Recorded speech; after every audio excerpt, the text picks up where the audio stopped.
we see you no matter what nationality you are, where you come from, men, women, like we see you. I see you for sure. Just, keep it up. If you've gotten hurt, thank you for your work, and it's not forgotten. We're going to push through this to make sure, to make sure we overturn the system. Life is all about relationships. Lovers, family, body, or money. How satisfied you are can be completely explained by how you relate to things around you. This is Sophie Jaffe, and together with my husband, Dr. D. Jaffe, we are here to explore and teach you how to maximize your relationships and achieve a happier life. Let's get ignited. Hello, everybody, and welcome to this episode of the Ignited Relationships Podcast. I'm D. Jaffe. And I'm Sophie Jaffe. And we're changing up what we're doing here a little bit. It's pretty obvious to everybody looking that there's something big going on in the world. And so we're going to focus our attention on some racial disparity and Black Lives Matter and racism kind of conversations for the next few episodes, for at least the next month and the foreseeable future. So I'm sorry, but we're going to put our review of the week on pause. That shouldn't mean you can't leave a review, but we're just going to not have a contest quite yet and really focus our attention on this really, really important topic. And Sophie, you have a quote you want to share? Yeah. In light of several recent racist events and in recognition of the countless we don't and likely will never know about, we're reminded that when we see injustice, it's up to us to step in and make a difference. And it's not enough to not be racist. We have to be actively anti-racist. It is our responsibility to listen, learn, take action, fail forward, and repeat. Yep, and that's exactly what we're trying to do here. So that's it for the intro. These intros are going to be short when we have these conversations. And you're going to see some of these are uncomfortable. Some of them are outright painful. And the vast majority of them will teach you a lot that you don't know right now. Yeah, and we're learning a lot. We're learning with you. We're making lots of mistakes along the way.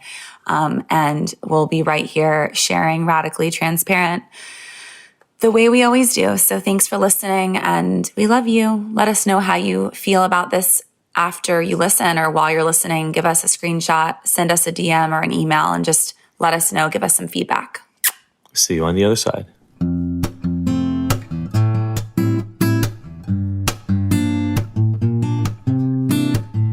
This episode of the Ignited Podcast is brought to you by Philosophy Superfoods.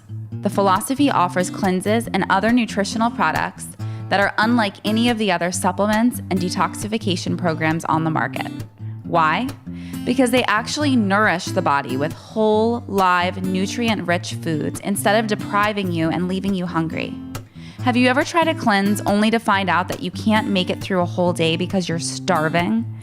Ever try a superfood shake that made you nauseous because it was so disgusting you'd rather not eat? The Philosophy fix all that with a simple set of offerings that load up your body with nutrients while actually tasting good. Makes sense, right? Each of the Philosophy superfood and protein blends is vegan, raw, gluten-free, and has absolutely no filler ingredients. With over 15,000 satisfied customers, including some of the world's biggest celebrities like George Clooney, Gerard Butler, Lea Michele, and over 10 years of experience, this is the best stuff you can get. To buy some or find out more info, go to our website, thephilosophy.com. Yeah, so we're diving into the part of the conversation about should voices be muted right now? Should we be pausing in respect of what happened and sort of holding our tongue? And we were just got to this place of the Black Square, and you were talking about the origin of it, and I just wanted to get us started. Yeah, so as I understand it, the origin of the Black Square was started by somebody from Atlantic Records. I don't want to butcher her name. Maybe it was, I believe it was Jamila or something who started it. But as I was saying, there's a gentleman that I watch on YouTube all the time. It goes by the name of Ralph Smart, Infinite Waters. And he said, the Black Square is great. Okay, yes, you want to do something, you want to bring awareness, but he questioned it. He said, Atlantic Records is responsible for contributing so much violence through music. So what are you going to say to that?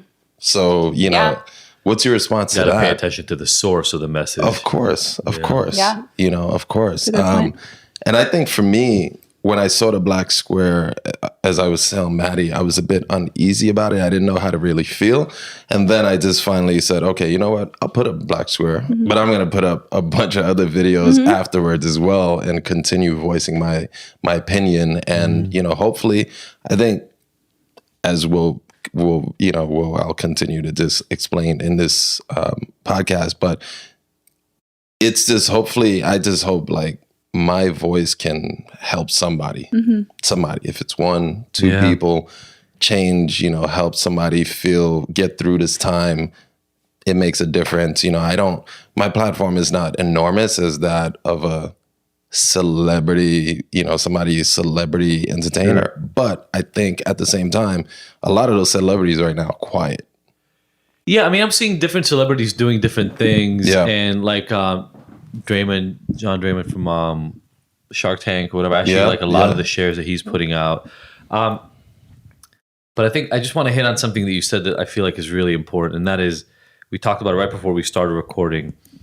My problem with the idea of muting voices is that means that anything unpopular just gets to kind of be in the background, and we don't have to confront it. Yeah. And then also, and I said this in the few shares that I've had sent in stories and things like that, I'm okay if I'm wrong. Right. I'm okay if I express something just fucked up. That's fine. But then I need somebody to point it out to me. Right. And then I want to have the conversation about it. I think what we're getting into right now that is really scary to me is we go back to that place where you're really only allowed to say one thing. Right. Fuck the police. You know, maybe defund the police. Let's have no police. Right. Police are pieces of shit. Right. And everything else other than that, you're like not allowed to say right now. Right. And there could be value in that statement. There could be value in other statements, but I think we need to keep the conversation going. Absolutely. And just open ourselves up. Like, I don't need to be right in this. That is the last thing I need to think. We just had, we removed the podcast episode because the people who were on it felt uncomfortable with speaking about any other topic during this time. And I get it. Yeah, I get both sides. I get being sensitive during this time. Like, also being sensitive to the fact that we have to speak at some point, and so knowing when the right timing is, and not speaking when maybe there's a really powerful message in that. I'm just afraid that I don't know what the powerful message is. So Jean, right? Yeah. What you said, I think, was really, really poignant, and I want to point it out. I don't think this is a celebrity moment. No. It's great when those people are saying the right thing. It's an everybody moment. It's exactly. That's the thing. Exactly. And that's why nobody, going back to being muted, that's why no one should be quiet right now, especially if you have an enormous platform. Yep.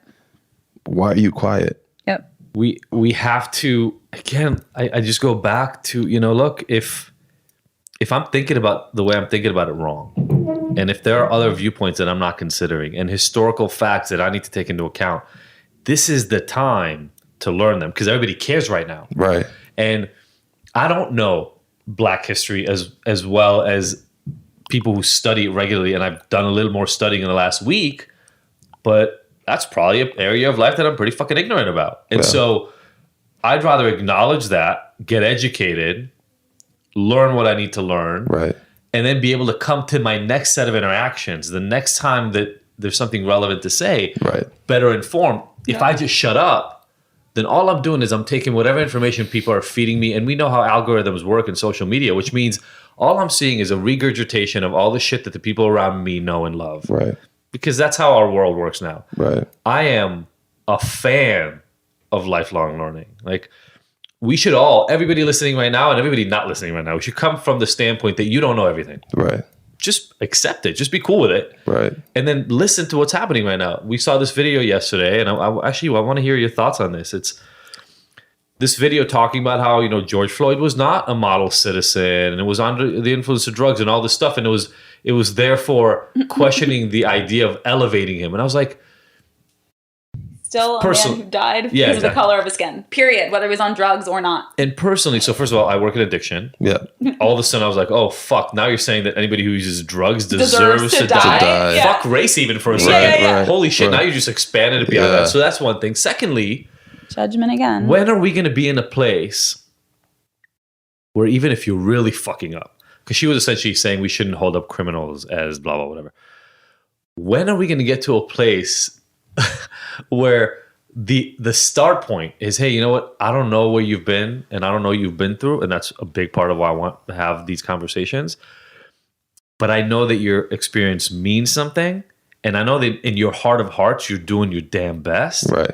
And that's where I start from. I don't care if you're on drugs right now. I don't know if you've broken a law. I don't know if you've given a fake $20 bill or punched somebody in the face at a bar. Or you're homeless or you're trans or it doesn't matter. The point is, yeah, like that's never okay. That's where I want to start. And so have you heard any of that messaging about I've heard some of it. And I mean, to those people who, you know, I have the rebel part of me wants to say eat a dick, but exactly. Literally you can. I mean, 2020 is the year of saying I said what I said. So that's my mood all year. Love it. And I've literally always been like that. But I think those people who are, I don't know what they're trying to gain by doing that. I don't understand that mindset. I can't really speak for them. And right, like maybe it is what you said. They're trying to say, let's not elevate criminals. But at the same time, it's just like Sophie said, it's a man died because of color of his skin, but then a human got mistreated. So the thing that I want to point out, like, absolutely, this has been an ongoing Black rights. We've been dealing with this I have stories of myself, you know, growing up. We're going to talk about that. Right. So, you know, but it is at the core, it's a human rights issue, right? So if this person or those people want to talk about not upholding criminals, well, let's look in the government. Because there's a lot of motherfucking criminals there. You know what I mean? Like, criminal takes on a different meaning depending on how much money's in your bank account and who you know. Right. There's a lot I'm a fucking criminal. I'm a criminal. I'm a 9-time convicted felon. Yeah. Right. And like, I can guarantee one fucking thing, man. If I was suspected of giving a $20 fucking bill at a store, I know one thing that wouldn't be happening. And the one thing that wouldn't be happening is nobody's trying to force me in the back of a fucking squad car. But that's that's petty compared to the grand scale I'm talking about. Right. And compared 100%. to, and I had a friend who we had a disagreement on this subject, and she's an attorney. And I was saying, when the looting and the rioting first started, I said, look, I don't really condone it. That's not my lane, but I can understand if the people who are doing it are the angry people, not the agitators, which we can get into later, and the people who are just kind of manipulating the situation and placed there for a high agenda. Mm-hmm. If it's the people that are just rioting from a stance of like, my voice hasn't been heard and I'm just angry and I want to break shit and cause chaos, I get it. Same. I get it. And they don't know how to articulate themselves like I do or like all of us do in this room. I get it. And she couldn't understand where I was coming from. And I was just like, I get it. Those people, they're just mad. You know what I mean? And then aside from that, you feel powerless. Well, you coupled that with the fact that we've been shut down for 2 months. Nobody's been working. The unemployment system is completely crippled. Some people are getting unemployment. Some people aren't. And, you know, like, people are upset. So, and this was like, you know, and then you talk about lighting a fire, right? Another issue that's just been it's just been building. It's a powder keg, and then you just like right after quarantine, and then of course you're gonna have chaos. So I got a question. Sorry, you said things that I've been affected with. When I talk to people about meaningful issues, about things that are powerful, I feel like stories are the things where we all end up connecting. Right. A lot of what we're talking about is hugely impactful, but it's general. Those people who are doing those things and these people who are doing this other way of behaving, etc. I'd love if you can talk to me. Like, the thing that I feel most strongly about doing these kinds of interviews is I know I can't relate, right? I know I can't. Right. I just talked to somebody else about this. I got to feel like the other person for like a year and a half, 2 years of my life. I moved. My accent was weird. I was from Israel, so I was called like camel jockey and like really, not nice things. And it sucked when I was 14. Right. I'm 43 years old right now. Right. That stuff is pretty much behind me, and nobody sees me on the street thinks that I'm not from the US. So it's easy. I think for a lot of people, this is a I can't relate issue. Right. And when stories come out, I think that's when it becomes a lot more relevant. So like when this first happened, whether this specific like George Floyd thing or any of these other ones, what are stories from your past that you're like, fuck, I've been there? Oh, man. I mean, damn, we'd be here all day. I mean, that's cool. That's why. I will say, even with that statement, I would say I haven't gotten harassed by the police as much as some of my homeboys have been back in New York and, what I've seen. But I've gotten it for sure. I mean, when I was it 13? There was some kids were fighting. It was a big group of us, and a cop just came and he started telling me to go home. And white cop, of course, I'm a kid. He told me to go home, and I kind of was like, no, I'm waiting for my friend. He's like, no, told you to go home. Started getting agitated or aggressive. So then he goes to grab me, and I turn around to run, and he just snatches me and slams me on the police van, face first, just applying a lot of pressure. Yeah. Puts my hand behind my back and arrests me. Whoa. It's a kid. Just trying to get away from the cop. I'm just a kid. You're done nothing wrong. You're a grown man. What are you doing? Yeah. So I have that. I mean, there's that. And then recently, my son, when I say recently, about a year and a half ago, my son lives with me. He's a boxer out here. We had a situation where I was talking to him on the phone one time, and he was at the bus station taking the bus into West Hollywood to go to his gym to meet his coach. And then there was this one of these, because LA has a lot of homeless people that are walking around, but it's not even that they're homeless. There's a lot of mentally ill people on the street 100%. in this town. So he had an altercation. This guy, he was waiting at the bus. The guy comes up to him, starts asking him some pretty obscure questions. My son is just like, okay, whatever. But then he's young, and he's a boxer. So he's like, the guy starts walking towards him, and he goes to defend himself, and the guy pulls out pepper spray and sprays him in the face. Oh, damn. So then I'm on the phone hearing all this. So my son hangs up, and he's like he starts to chase the dude to beat his ass, right? So by the time I get there, the cops are already there. I roll up. My kid is sitting on the floor, handcuffed, pepper sprayed all his face. The dude who pepper sprayed him, the assaulter, basically, wasn't pepper sprayed. The cops were just talking. He was an older white dude. Cops were just talking to him. You roll up, and anybody can see if you roll up and see this guy, he doesn't look all there. Yeah. And I roll up to the cops. I tell them, hey, that's my son. Why you guys got him handcuffed? And I'm pissed off at this point. I'm like, why you guys got him handcuffed? He just got pepper sprayed. And because I look so young, so they don't think he's my son. They think he's my little brother because he's 22, right? Yeah. So I'm just like, why is he handcuffed? And immediately it's two cops. So the older Caucasian gentleman, he gives me attitude immediately, starts yelling at me, back up, or I'm gonna arrest you too. Oh, damn. I was like, dude, that's my son. So I was like, you know what? Instead of throwing fire on the situation, let me just back up a little bit. Let me stand from a distance and just watch what's going on. Because he was sitting, they weren't hurting him. And then I just watched, and finally they went over and talked to the dude, and they said that somebody evaluated that he's not mentally all there, which is like, I told you motherfuckers that obvious. When I got there, and it's pretty obvious. And then and they let us go. But it was a very traumatizing situation.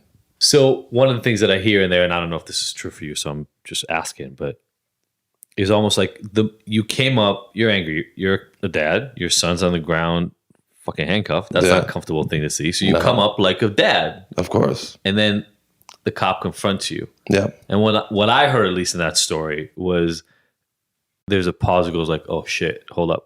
Like I don't want to make my life worse and my son's life worse by acting in a way here that just gets us all in trouble. Absolutely not. Yeah. And And I'm imagining, sorry, this is such a weird aside. I go on tangents a lot. There was this Saturday Night Live skit that they do a lot, the angry white woman. Have you ever seen this? I'm sure I have. I haven't seen it. The point is, in one of them, I think she fights with a cop, Right? Who's acting inappropriately, Right. and it's a guy actually, and he turns into an angry white woman. And the point of the skit is an angry white woman can do whatever she wants. And I almost heard the opposite in what you just said. Yeah. And I'm not arguing whether an angry white woman can do everything she wants. But what I heard is that you Why are you walked pointing at into a me? situation. I'm not. I'm not pointing fingers. Implying. This is my wife. I gotta watch out.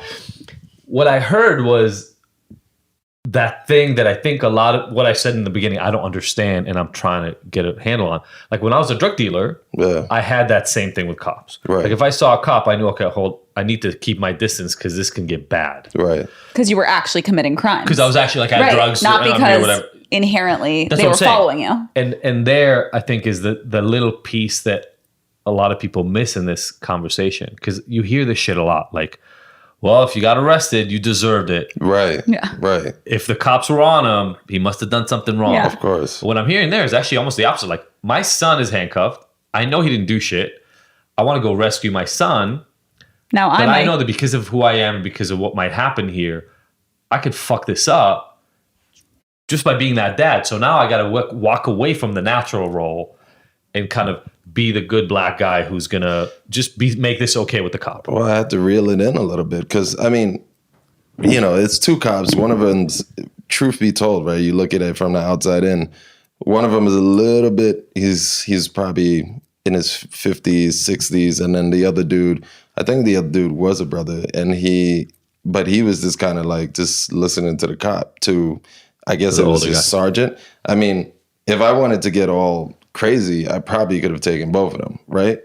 But where would have that brought the situation? Yeah. Both of us being arrested and could have escalated it even more, right? So it's funny because that cop's attitude is a lot of cops' attitudes when it's a black person. He immediately got aggressive with me. And I told him later, I said, what if that was your kid? Yeah. How would you feel? Yeah. Like, that's what I keep trying to get people to understand. It's just like the argument about, well, he had drugs in the system. So what the fuck? He didn't do shit though. All of that is irrelevant. It's so fucked up. All of that is irrelevant. And all those people that are trying to make a point of it's a distraction. It's a huge distraction. It's so annoying, all the distractions. Yeah. Like, oh, look over here. Oh, over here. Yeah. Don't care as much. Let's change the subject. Like, nope, we're not changing the subject. Well, but did you know that and then they'll put something in from like his past. And I go, that guy was he was just sitting in his car. Yeah. Sitting in his car, pulled out of the car, handcuffed, put to the side, like, what the fuck? But I mean, the thing is and those people too, those people who were doing that and the people who are silent in this time, the thing is, you've been silent and I've been having a stream of consciousness as I was driving over here and last night. You've been silent so long that this is bubbling up so much. It's affecting everybody. I mean, this is global. Yeah. So this is not just a black issue. It goes back to a human rights issue, right? So if you're a parent, let's say if you're a white parent and you've got a few children and those children are out there protesting and they get hit with a rubber bullet and I saw this kid, he lost his eye. So now you understand that we have a police brutality issue now that it's landed on your front door. This is how it's being, right? This is how it's kind of bubbling, it's boiling over. It's always been there, but we've been exploited and caught the brunt of it. We've been, it's been exercised on us our whole lives. But now you're seeing that it's really everybody. And it's really it's coming from the top. So when need be necessary, extreme force is going to be used on all of us. Mm-hmm. So that's why, yes, I believe in black people banding together, everybody of African heritage banding together and rising up. But I more so believe in everybody banding together and rising up. That's going to make, I don't know. That's just my opinion. I know it's unpopular amongst a lot of, like the mass of Black people, but I think that's the way we'll get forward because nobody's going to escape it. I mean, look, and again, this is when I might step into shit, but it's okay. I can step into shit. We're used to it. The Me Too movement didn't do anything until men got involved. Because women have been telling us that they've been mistreated for decades. Right. Decades. It wasn't until, and now you can talk about where the lines got drawn and if they were too, like we can have the nuanced discussion and things will change over the next decade or 20 years or something like that. But for the longest time, silence was the thing that allowed the shit to fucking happen. Yeah. Absolutely. People would just turn their fucking eyes. Men and women would turn to the other side.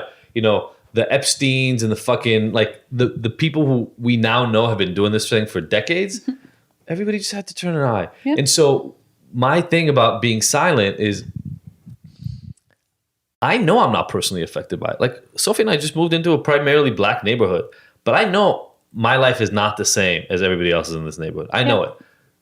But if I let enough time pass, and if I don't, and that's why to me, I was telling Sophie the other day, I definitely haven't been silent, but I haven't definitely like screamed from the mountaintops over the last few days.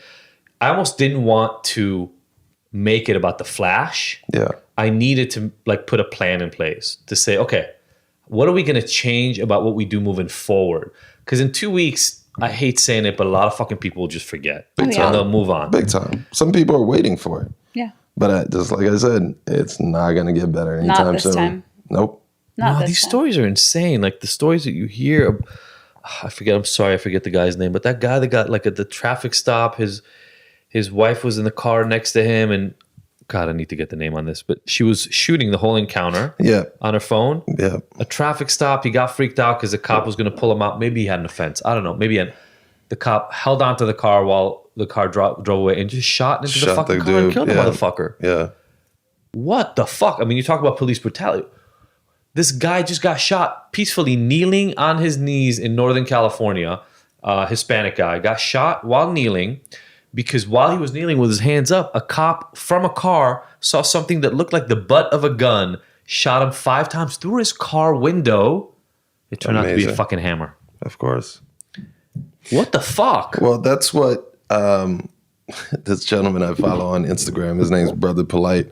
He mentioned the thing is we have to realize is we're dealing in many cases, the police, we're dealing with contract killers. They literally can shoot you, as we've been seeing many years, and it's more so for Black community, but they can shoot you and walk away with impunity. Yeah. Nothing. They'll get fired, they'll get leave or something like that. Maybe if they're not connected enough in the force and somebody won't make shit disappear or plant the fucking piece of drug, right? Like, right. All you really have to do is just make it look like there was potentially maybe probable cause. And you get put on leave for like 6 months. Easy.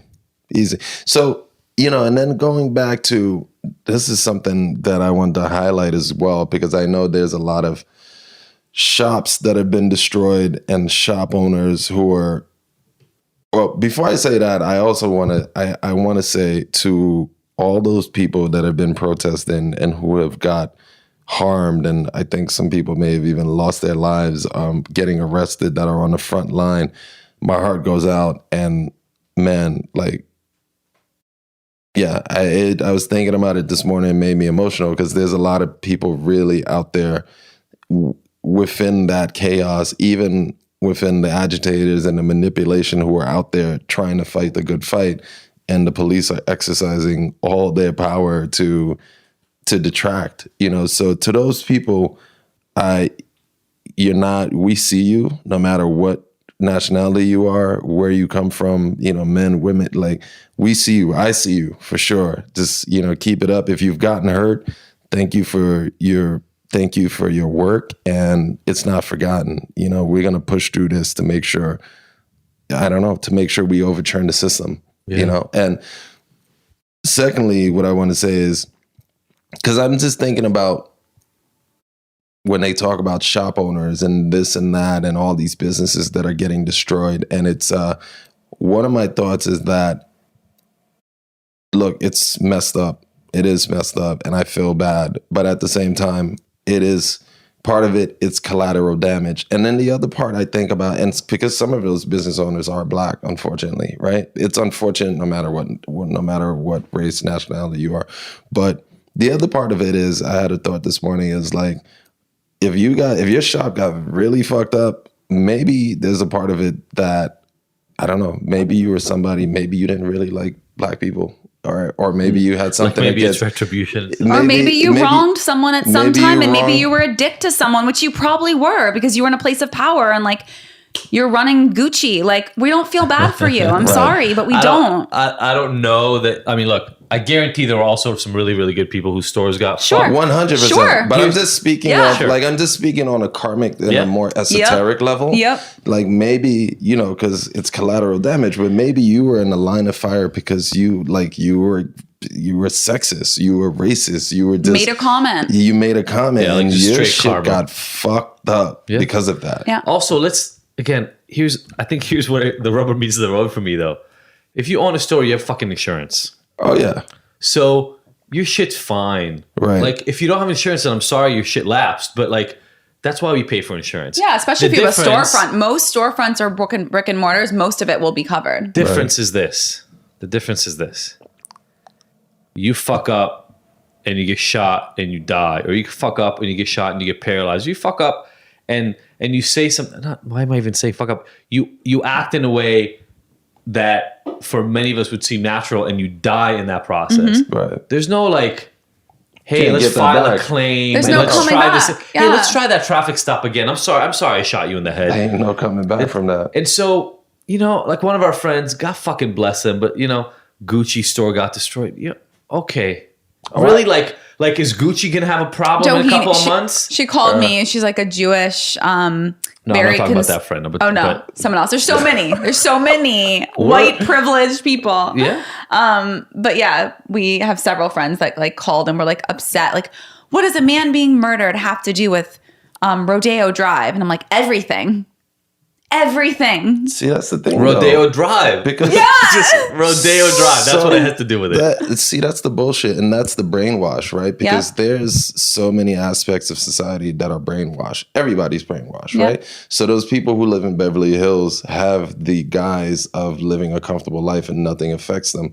Guess what? You're fucking wrong. Yeah. Because look what's happening right now. And maybe you will be affected too. And you're in the house scared to death right now. You probably have extra police on your block because it is Beverly Hills that nobody's going to run up in your crib and loot it. But they will loot where they can. The shops you shop at to get your attention. But that's the thing. But the thing is, there are people in neighborhoods in America and around the world who live like that every single day. They're afraid that their government is going to run up in their house and take their families, take their food, kill one of their family members. Like there's unrest all over the world. And we sit here in this world, in this country, in America, just blinded because we got a little bit more money than somebody else. Or we live in a nicer neighborhood, or, oh, that's not affecting me. Or this dude was a criminal. Like, no, you know what I'm saying? Like, well, her defense was, people worked hard for those stores. We worked hard for those. Someone worked to breathe. Yeah, exactly. They were like, yeah, exactly. It's a different universe. It's like literally not the same conversation. And that's where the shit gets confused. Making everybody paying attention now. And sorry to cut you off. Speaking of people, businesses, I had a conversation on Instagram. I made a comment because I know this realtor I used to work with. I used to do real estate back in New York for about 10 years. And this guy, on one of his posts, he just had 10 pictures of stores broken into, Gucci store, whatever, brand name stores. And to me, I commented, I said, hey, you know what? I said, not all these stores were, and people were commenting saying this is infuriating. And I said, not all these stores were broken in by peaceful protesters. There are a lot of agitators doing this, and I said, the media is already giving this a lot of attention. So we don't need to give it more. We need to speak for the people right now. I said, we should do better.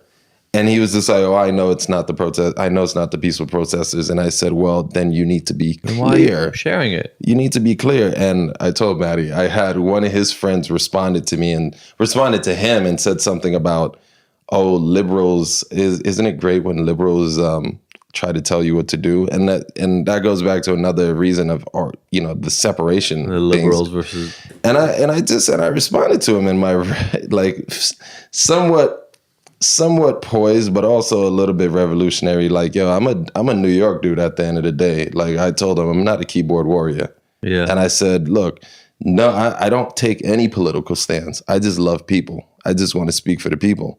I'm just like, I'm speaking to Mark, so don't talk to me. Yeah. I was like, and I go to New York a lot. I know where he works, so we could talk face to face. Yeah. So it is interesting that, the being behind a keyboard or people get riled up. Who was it? Somebody showed a picture, because I want to connect, for those of you who think that the message is clear, like, oh, but everybody knows, everybody's on the same page. Who shared this message? Oh, I think it was Sean King, and I know some people think he's everybody has their issues. Let's just be clear with that. But he shared these pictures of these kids, these white kids from all over the country, posing.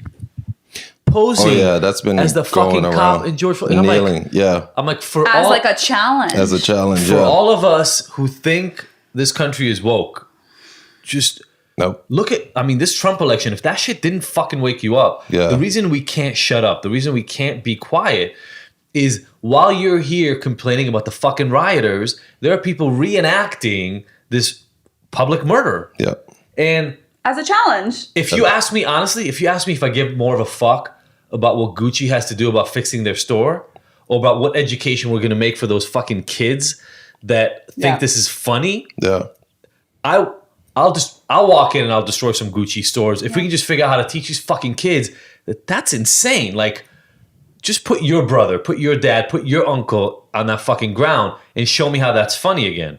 It's not funny. They showed there were these kids rioting. I don't remember if the kid that I'm talking about right now was white or black, but a cop was arresting a kid in a protest, and he put his knee on the guy's neck and back, like right here in the brainstem, which, by the way, if you do too fucking hard, you just paralyze the motherfucker or kill them, first of all. Big time. Secondly, he's doing it in a protest about a guy who was killed that way. Yeah. And there's people screaming at him, take your fucking knee off his neck. But he's a cop, so the same conversation we were having before applies. He is potentially doing the same thing this guy is rioting about to the guy in the protest. Right. And it takes 30, 40 seconds of knee on neck for his partner to take his knee and he wouldn't let it move. So he just shoves it off this kid's neck. Yeah. And it's like, how crazily indoctrinated are we? This is a peaceful protest. This motherfucker was doing nothing. He was carrying a fucking sign. How insane are we that we've gotten to a point where doing that to somebody is so second nature? And you can tell me cops deal with a lot of violence. All that is true. Right. But now we're getting into the real meat of it, which is this self-propagating sort of system that arrests whoever the fuck might be suspected, might look like, we were watching that Just Mercy movie or whatever. People spending 10, 15, 20, 30 years for things they didn't commit, leaving their family behind, leaving the economic security behind, destroying full-on economies and neighborhoods. Right. And then when those people rise up, because it feels unfair because you just fucking murdered somebody live in front of a whole bunch of other people, we get mad at them for getting mad. Right. And then we do the exact same thing to them again. It's like how there isn't a conversation in every police department right now saying, look, if you don't see somebody pulling a gun and getting ready to shoot, let these motherfuckers do this shit. I don't understand how we just haven't gotten to that place yet. Well, if the leader of this country is telling the police telling the governors, instructing the governors to utilize the military power to be more aggressive against the people, that's right there. It stems from the top up, right? Yeah. So there are a few things, right? So it's gotta start with the education in schools has to be totally retaught about the history of Black people. That's number one. of African people, because black and white, and this is one of the things that I feel like my people in general,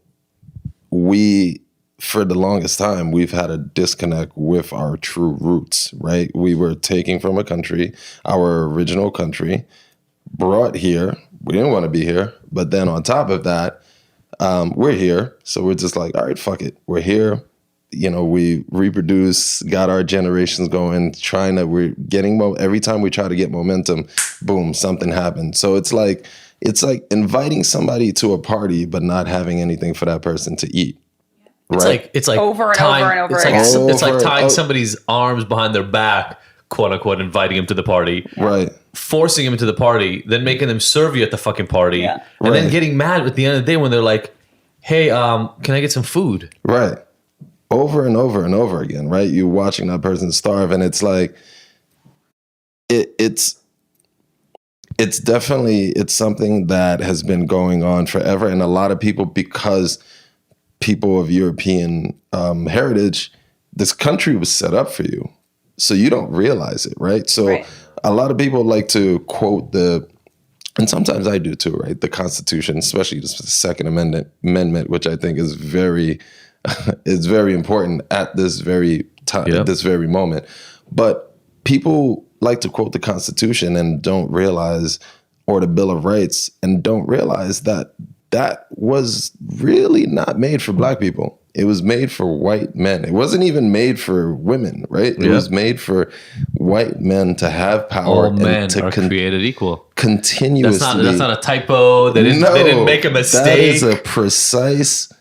That's a precise statement. They saw white men as men. Everybody else was other things. That's it. Even there's a professor who passed away, and God rest his soul. He was amazing. I don't know if you know him, Howard Zinn. Mm-hmm. He wrote a book called The People's History of the United States of America. He would do a lot of talks with Noam Chomsky.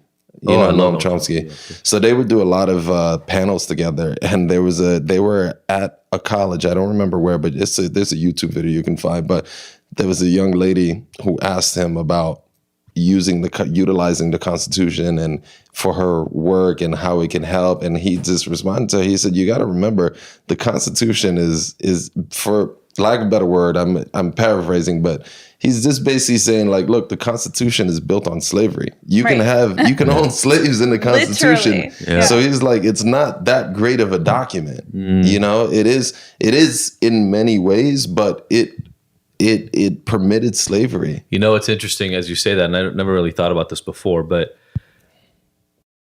the world is all about progress, period. Right. At that time, the Constitution was revolutionary. Absolutely. Because it proposed concepts of self-governance that were not understood, not thought of before.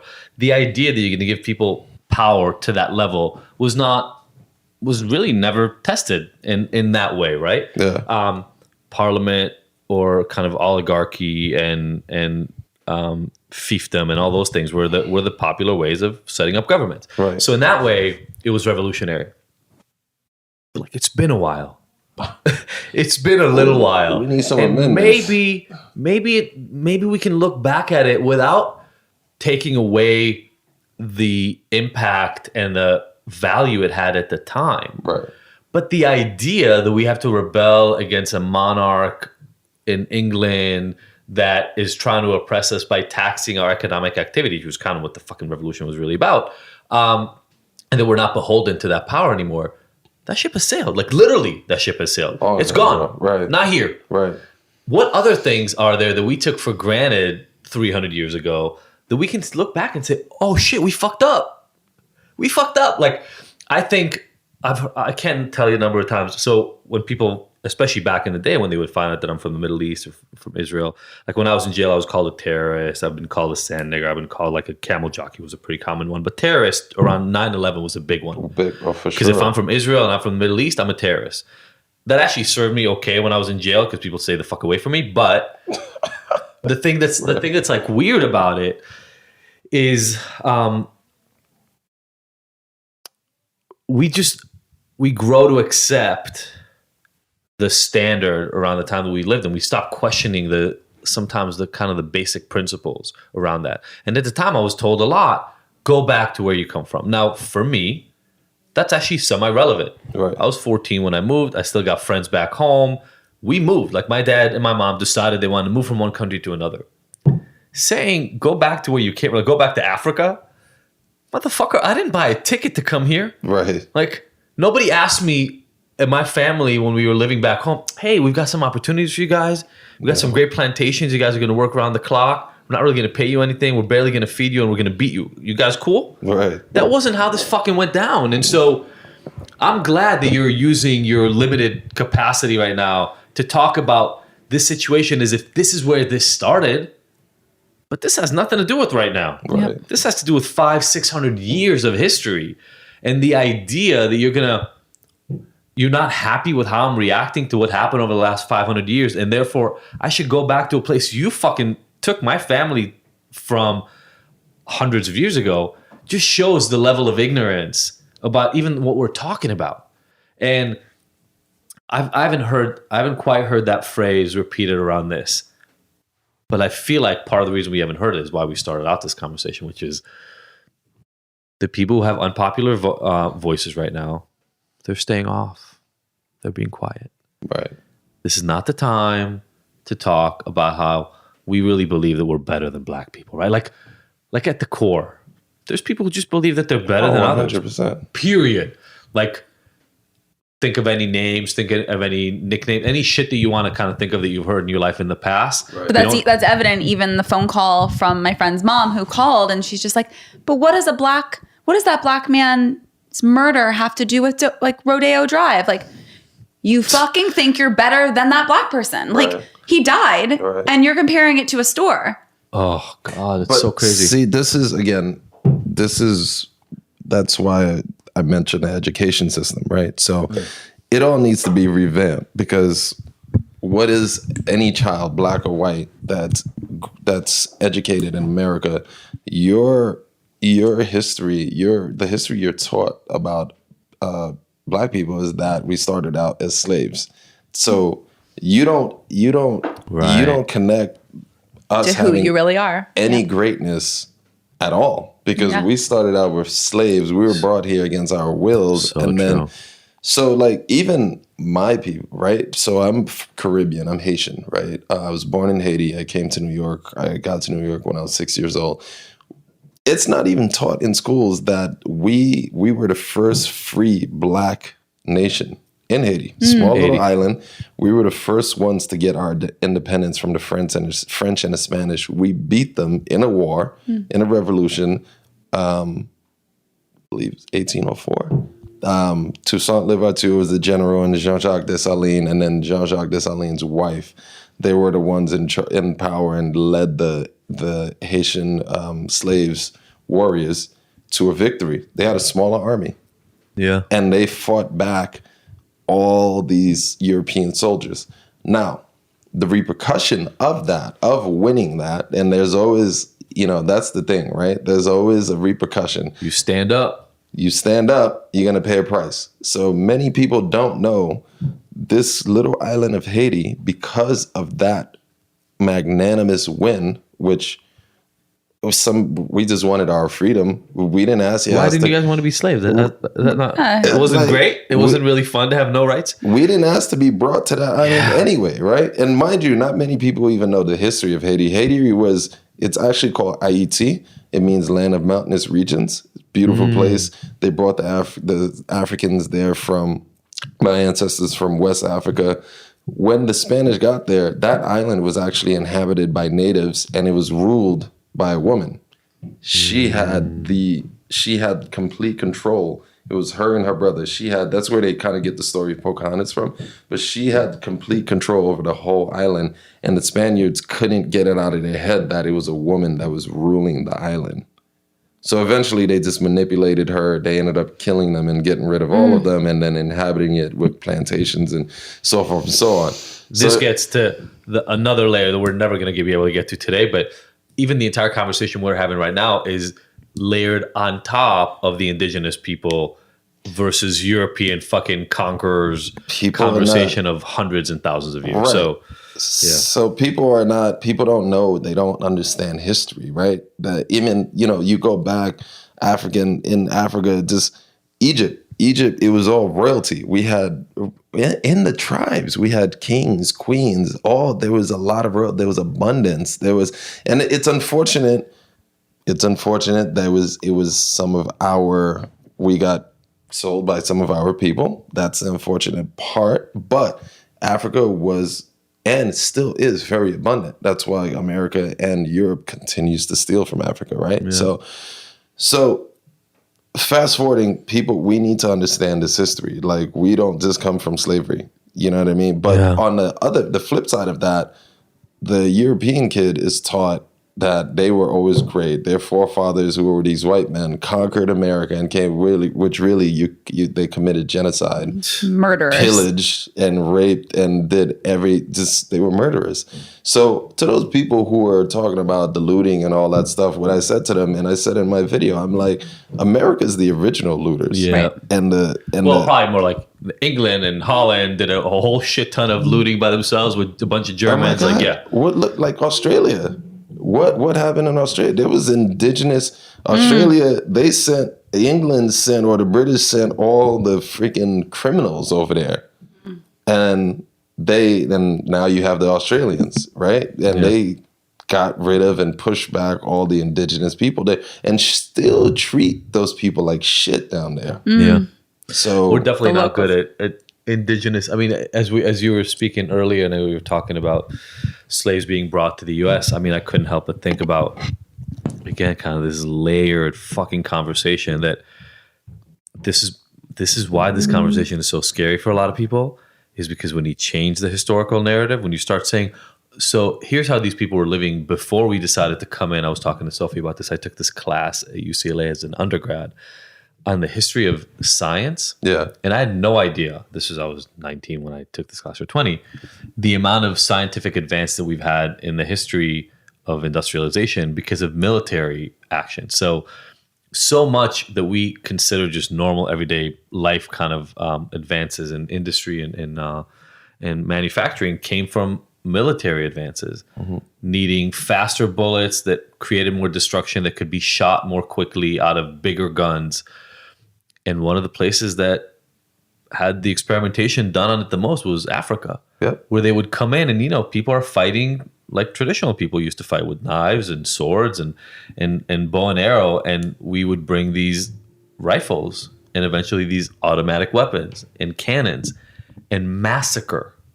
And then obviously the tribes would acquiesce, obviously, because it's like, are you going to just kill all of my people, or are we going to figure out a way to get together? When we were saying, some black leaders were involved in the trade, partially because of these kind of massive military deployments, and everybody's always just trying to survive and trying to do their best.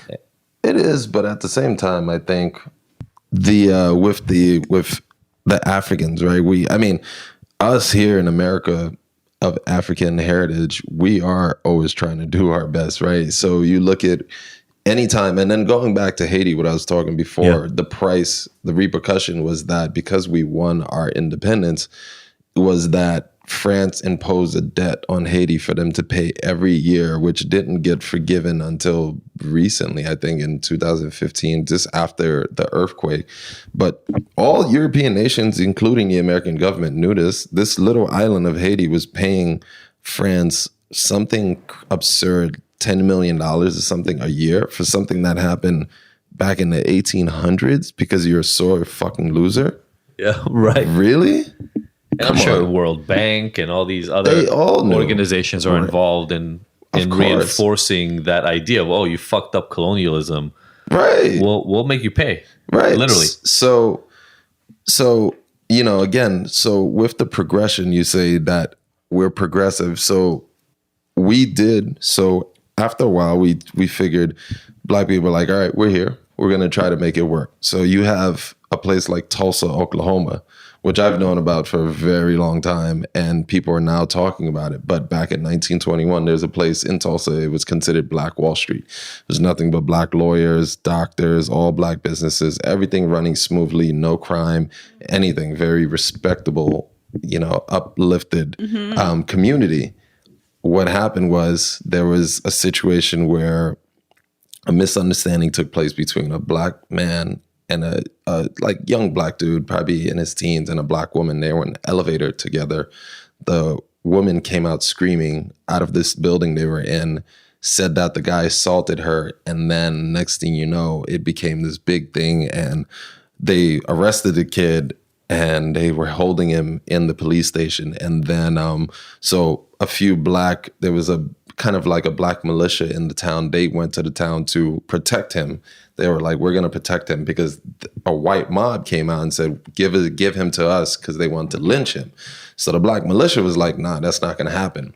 That's, he's one of we're protecting him. So this altercation took place, violence erupted, shooting started, but basically just like we got overpowered. 1,000 white men just came. Some had a plane. This guy had a private plane. He was shooting. This is in a town. Wow. He was shooting people, regular citizens, from above. There was a guy in a tower, like a clock tower. It was like a war. There was a guy in the tower, white guy in the clock tower, shooting people, Black people, from the tower, just wiping us out. And then when the military came in the town, what did they do? Of course, they loaded up and started arresting all the Black people. We didn't even start it. We just were just trying to fight back. Yeah. So they completely burned that town down. When was that? 1921. Damn. Tulsa, Oklahoma. There's a book called Fire and Beulah that highlights, it kind of talks about, there's like a love story happening in between, but it basically tells the whole story, but you can look it up. We'll put it in the show notes. Yeah. So and if people want to get like a bit of a more truthful and radical history I recommend Howard Zinn's book, The People's History of the United States of America. Okay. It's amazing. Yeah, I think that's the job from now, right? So our goal is to not stop telling stories, Right. and to just keep, really for the foreseeable future, making sure that every time we put something out, it has a piece of the story of how these things have impacted communities. Because again, it's about the stories, right? Like even when you were telling that story of that neighborhood, of that town, I got these images in my head of this idea that we've now been pushed to believing can't exist, right? So that's the thing that scares me. So true. Is we've been made to believe, and when I say we, in this moment I'm talking about white people. We've been made to believe that, well, you can't trust them, right? Like that's the language always. Like, well, violence is in their nature. There's that, biology, evolutionary psychology crap that comes in. Well, they were picked because they were strong. Like this fear-based conversation that all originates from this very central concept, which is we are different than them. Right. We have to protect ourselves, because if we take our eye off the ball, Well, it's always making the other the enemy. Always. And Middle Eastern, like all of it. And so just like you said, exactly. So just like you said, Jean, about the idea of the history as it's told, the stories are what make a difference, right? You tell a story of Black men being chained up and put up for auction on a stage and then being taken away. The concept you have coming out of that is, Black people are in chains. Right. They're imprisoned. They've always been like this. They're used to living like this, like that kind of idea. You start out telling the story about, whether it's about royalty or not, but a family in their hometown living as functioning great members of society who are just trying to do their best. If that's where you start the story, that's where you anchor. Right. That's when you get to. And so the reason I want to keep telling these stories, definitely for months, but we'll see. Maybe it's years. I don't know. My joke was we'll stop telling these stories when it doesn't matter anymore. Right. I don't know how we'll know when that is, but that's kind of what I want to make sure is I want to make sure that we stop being silent. Right. That, whether it's, hey, I'm coming to get my kid. Why am I all of a sudden the motherfucker in trouble? Right. Like how You just arrested my kid because he got fucking maced in the face in the middle of the street. Why are you looking up?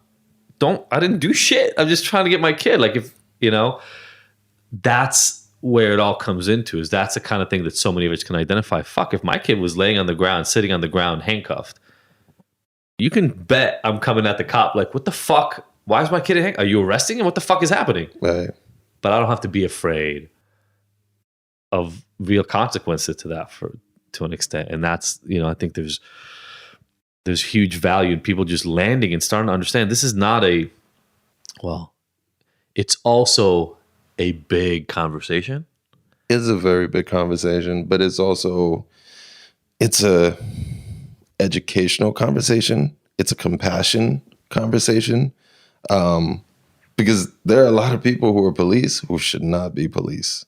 I heard somebody, you mentioned that. I was at a store the other day and somebody was talking about right here, right in this neighborhood, like 3 blocks away, how he's had friends who joined the force and like, bro, I'm there to fucking get shit done. I want to be able to beat people up. Like, right. And I don't know how many cops are there but those are the people you're talking about. Yeah, you don't need to be a cop if you were bullied and you just want to go fuck people up and exercise your power. Like, nah, man, you don't need to be a cop. Nah. There needs to be, and I was watching something, there needs to be more vigorous screening for police officers. It shouldn't be so easy for you to you pass a physical test and they give them I don't know how hard the psych test, not that hard for the people who are on, and I'm not blasting all police. No. I think they are human at the end of the day, and there are good ones. There are good ones, but it's just the institution that they agree to work in, and the way that institution is set up. So in order for there to be a change, there needs to be a restructure of that institution, and then penalties if you break that new structure. Like, if you pull a gun, not even to the point of shooting somebody, because that's like a bunch of shit had to happen to get there. We got way too far. To the point of or keeping your knee on somebody's neck too long. It's like, you shouldn't even be touching your gun. No. If somebody's unarmed, cops need to be, maybe it's a thing of you need to be trained in better hand-to-hand combat. I've seen videos of police in different countries that have disarmed people with machetes. Yeah. You know what I mean? These you just get shot in the head. Yeah. Done. You got a machete, I'm going to shoot you in the head. I'm going to shoot you. But this cop, I've seen the cop, no fear. Dude rolled up on him, ready to chop, whatever. He just moved out the way, adjusted, dropped this dude, right? Not everyone is going to be able to do that. And I know there are some police that, some of the task force, they walk around with tasers. Okay. But even that, some cops, they're just trigger happy. I got a taser. Right. I'm it's gonna a power hit you. trip. And it's a big time power trip. It's really education. We need to educate. Hardcore, we need to educate these cops. And just maybe you need to go through 3 months of training. And then if it's too hard, then you don't need to be a cop. Yep. And I'm hoping maybe, because education is amazing. And I really do believe that that's the path to actual salvation from these problems. I'm just hoping maybe we can educate some people at least in their mid-30s, early 40s, so that we don't have to wait for the generation that's 7, 8 years, 9 years old right now to be the adults, to be the cops, to go, hey, wait, you're a person. Reprogram. Let's reprogram. Yeah, no, we need, and that's why the penalties have to be set in place, right? So there needs to be stricter penalties, because the law, the way, and this friend of mine that's a lawyer, she's telling me the way the laws are set up right now, they're literally just set up to protect police officers if they do anything wrong, right? Yeah. So those laws, we need to find out. We need to just untitle those laws and then rewrite them for them to just get consequences for doing things that they've been doing for so long. And that's the law. That's not even the unspoken, behind the scenes shit that gets done in order to make sure that the cops get their way. This is such a different story, but I know, again, I spent 7 years of my life being a criminal. I know interactions with cops, and I saw a cop sit on the stand in my trial, lie, full blatant lie, And it was just accepted. Of And course. I get up there and I said, that's not what happened. Here's what actually happened. And the cop looked at me, and the judge looked at me and said, I don't believe you. I was like, cool. All right, great. And that's one occurrence that I know with 100% certainty. I watched it happen in front of me. Cop had no problem just adjusting whatever he needed to adjust, and the system supports it. Of course. And yes, I was a criminal, so I didn't pursue that. I was fucking up when he was arresting me. So the question that comes up for us around these interactions is, what if a system like that is operating constantly around you, and you, just by looking somewhat like anybody who may have been suspected of doing something wrong within a 5 to 10 mile radius of where you're standing right now, you just put yourself under risk of dying. I mean, look, man, right now, I got to be honest. I have a bit of trepidation walking out of my door, right? And I'm not, usually I'm like, yo, at the end of the day, I feel like I'm protected by my ancestors. So there's that. But there is a thing where it's like the energy is heightened right now because, we live in a world of duality, right? So there is, I think at the core, it's a spiritual war, right? And that's what people don't realize, right? So, but on a materialistic level, I walk out the door because of my skin color. I don't know which cop I'm going to get. Yeah. You know what I mean? Just if they decide, oh, this dude, he's got tinted windows. You know what? Let me say something to him, make him react. I mean, I already know that. So I'm 10 steps ahead in that I'm like, you're not going to trip me up on, you put your hands on me. That's a different story. You know what I mean? So it's like, so I have a little bit, and I could imagine how many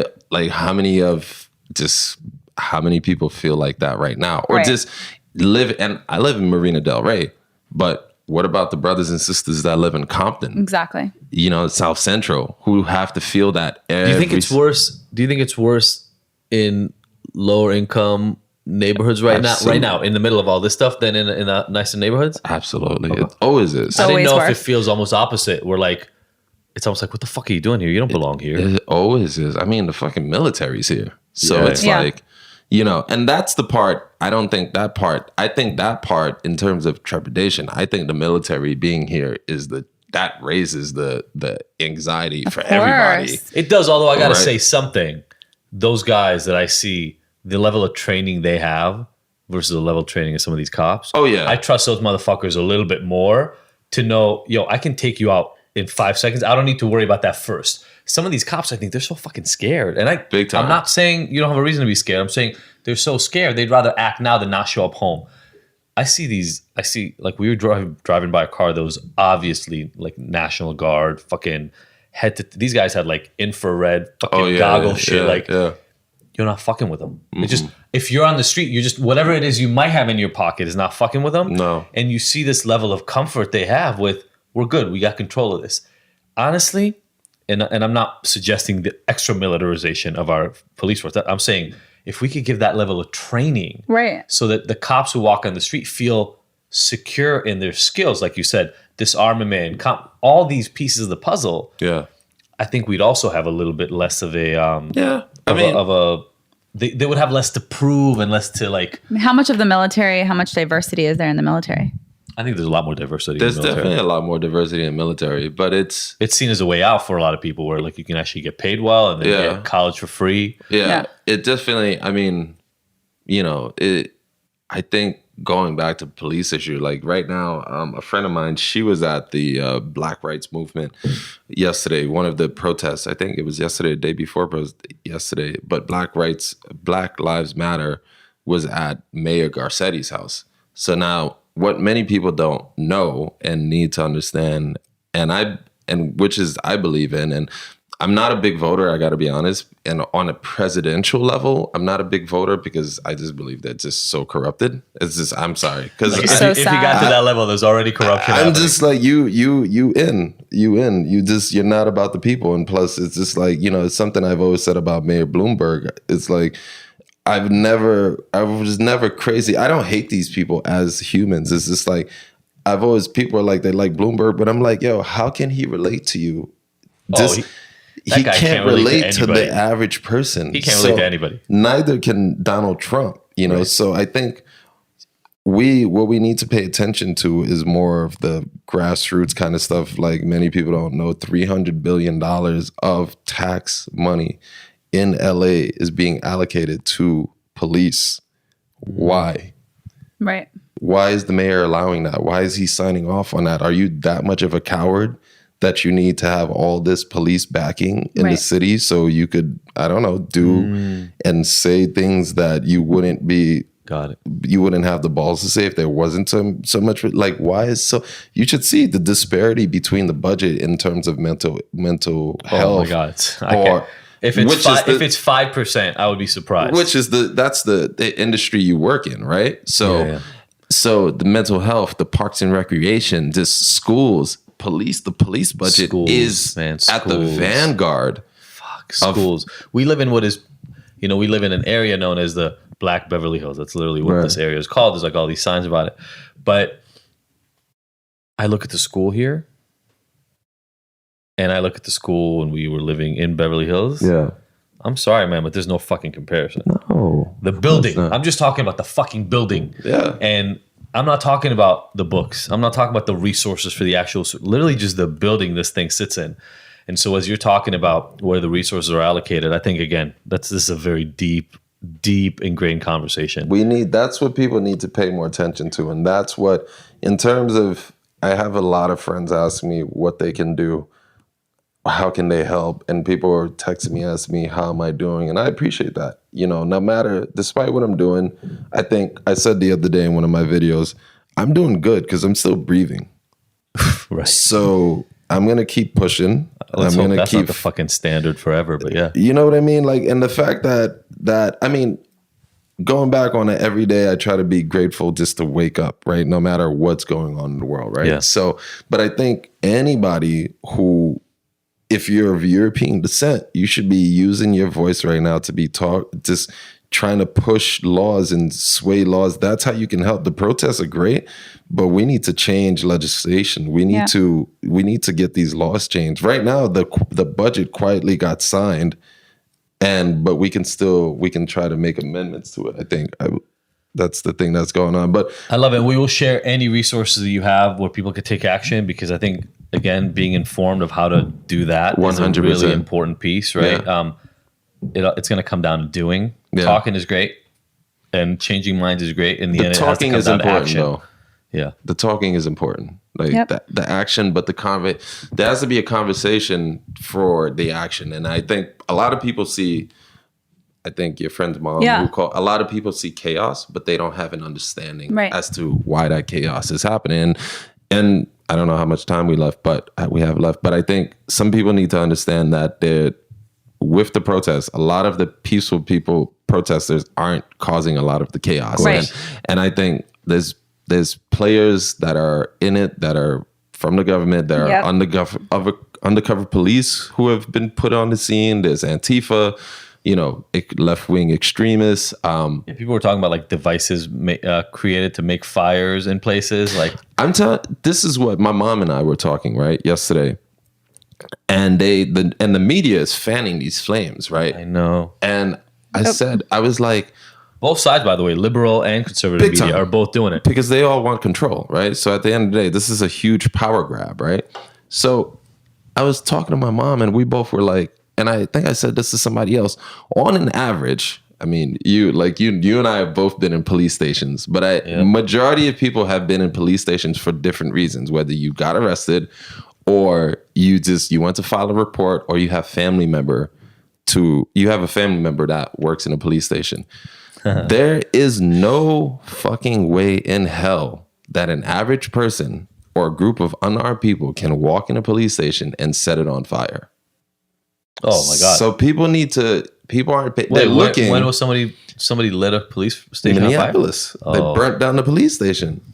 But there's no way. A police station has a little army inside. Yeah. Right. You're not going to burn that motherfucker down. Yeah. So that there's still so much manipulation going on. Like the bricks that are being set out before. Like, come on. I have a video of cops unloading it from the back of their pickup truck. Like, so fucked up. Cops are bringing bricks My friend who was the at protest. who was at the protest, the first one on last Saturday, my friend said these two white girls told her that the cops allowed them to set their car on fire. Yep. Allow them. To create so they could take the mayhem. so they can have the picture and have the reason to bring out the Spread fucking it. batons and the bullets. Yep. It's crazy. Yep. It's so insane. Well, man, there will be an ongoing conversation. Yep. I don't want to stop having these conversations because from every angle and every little bit of information and every viewpoint and perspective is relevant because we're all living in this world. And I think the only way to start creating actual change is to have more of these. And thank you so much for coming by and being willing to have it. I feel like right now is especially the weirdest time because it's like you can just step on a fucking pile of shit and just say something and have people mad at you. Yeah. But it's fine, you know. And by the way, I'll just say it to anybody listening right now. If we pissed you off, if you've got some feelings about what we said, speak up. Don't shut up about it and don't say anything until it passes. This is the time. Let's have the conversations. I mean, I'm like Sophie's spending 12 hours a day on Instagram. I'm fighting it out, duking it out, debating. And 90% of the time we come to a deal walk in. He's like, why are you doing that with her? I'm like, because there's a chance we might be able to come to equal footing. Yeah. Somebody Period. said 90% of people I've had these conversations with, and we come to equal footing and an understanding. That's the point here, is having these conversations. Totally. Somebody said to me, she left a comment on my story that talked about Judaism and like during the Holocaust, we acted the fuck up and we got guns and Molotov cocktails and we fought back. It was too late and we didn't do it early enough and we got fucked, but we did it because people were killing us. And so she responded back to that and she was saying, but you know, Sophie's that's all she's focusing on right now. She's forgetting the good in the world and all this stuff. And I said, look, it's been like 7 days. If we're getting so uncomfortable after 500, 600, 700 years of injustice with like 7 days of discomfort, I think maybe we need to recalibrate. Yeah. Like Big time. Maybe you should be okay with a week of, hey, we're going to go back to the good news in a minute here, but shit's real right now and we got to talk about that. I just have no space for That's why she didn't write you. And I want to make a point too before we go. And the way that we're brainwashed, and I think the way that everyone is, just not just Black people, one of the ways, but in terms of how media presents us and what's allowable and what isn't, right? And in terms of like certain things you can say about certain cultures, of how certain cultures can address themselves and it be okay. Like, for instance, you can't say anything about the Jewish culture, right? Without everybody being like, what? Anti-Semite, and what are you talking about? And everyone's going to come down on you, right? But every radio station in America, you could turn on a radio station and hear about a Black dude shooting another Black dude, him picking up his bitch because he's got a better car, he's this and that. Like you hear these things, right? And people sing along to it, and I'm guilty of it too, right? And nobody stops to ask, why is this allowed? Yeah. Why is this okay? Why is that not okay?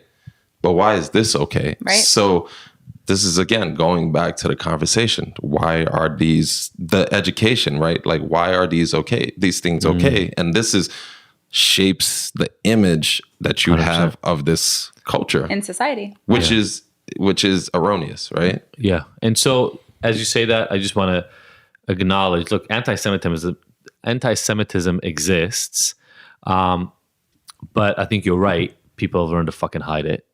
Right. Because they know. You're not going to say that shit publicly and be okay with it. No. So as I say this, I want to acknowledge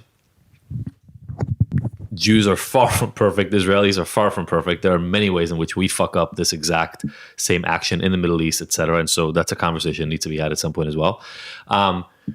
But I think what you bring up is a really, really important point. And that is, I don't think we're going to really be able to fix racism, if I'm honest. Like we're never going to get to a place where everybody actually believes that everybody's equal. What we're talking about is different.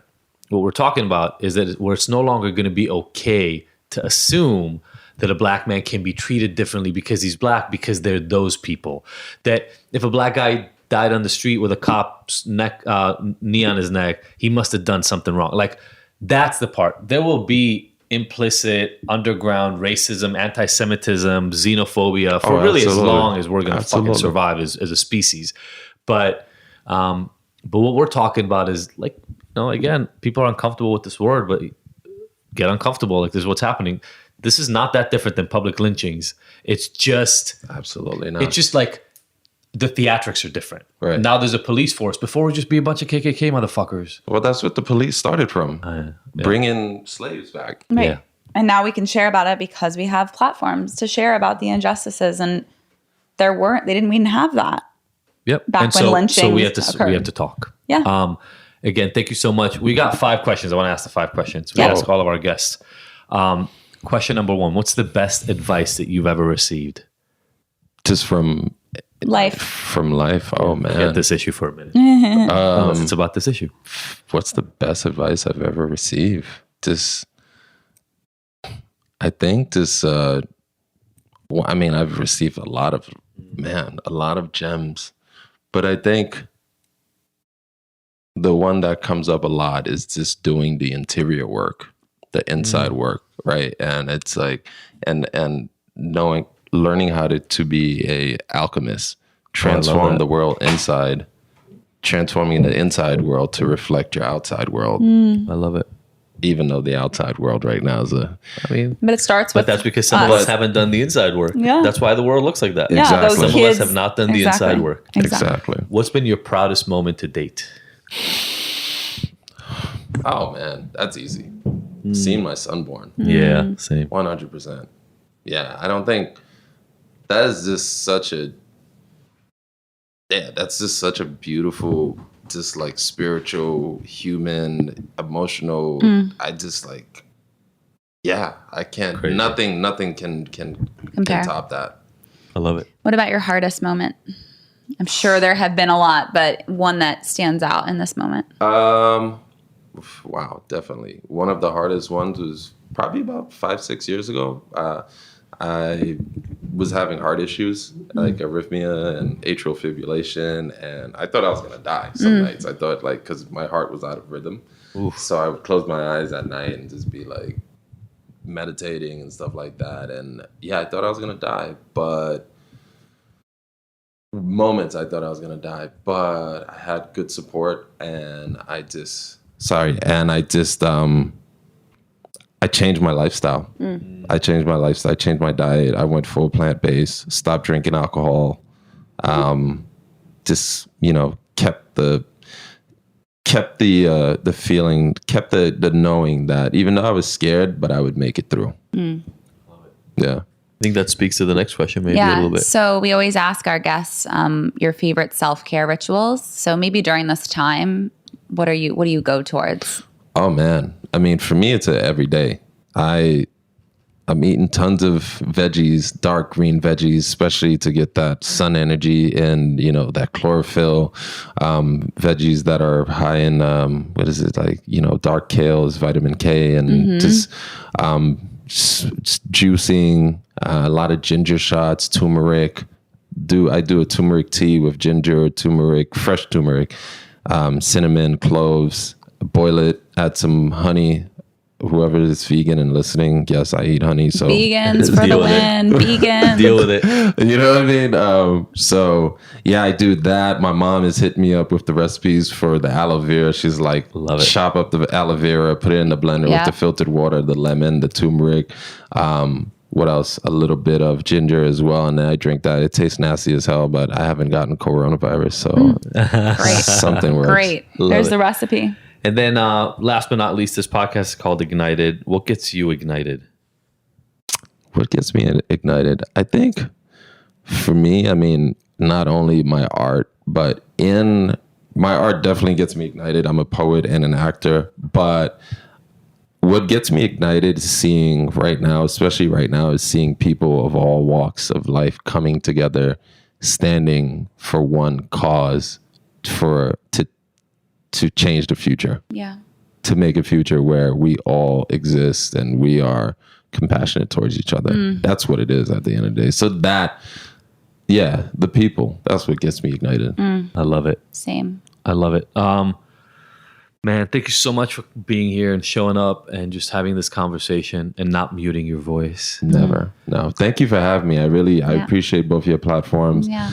I've discovered more about you through Maddie, and you rock. You have a great family, beautiful family Thank at that. you. So Thank you. I really appreciate what you're doing, and even it's never too late, even though like in the midst of this situation, you're like, you know what, it's important to have Black voices on to let people, because you won't understand, right? You'll never understand, but you understand that. So you're like, let me just have these people come on and speak for themselves. Yeah. Absorb as much information and amplify. And amplify it 100%. This right? coach I follow says we all start out with unknown incompetence. We don't know that we don't know things.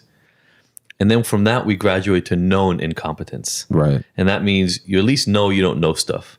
And that's sort of where I'm at right now. Yeah. And it's just the best I can do. And so I'd rather just learn and understand what I don't know. And then you eventually get to like known competence, where you know things, but you have to think through them and you have to be deliberate.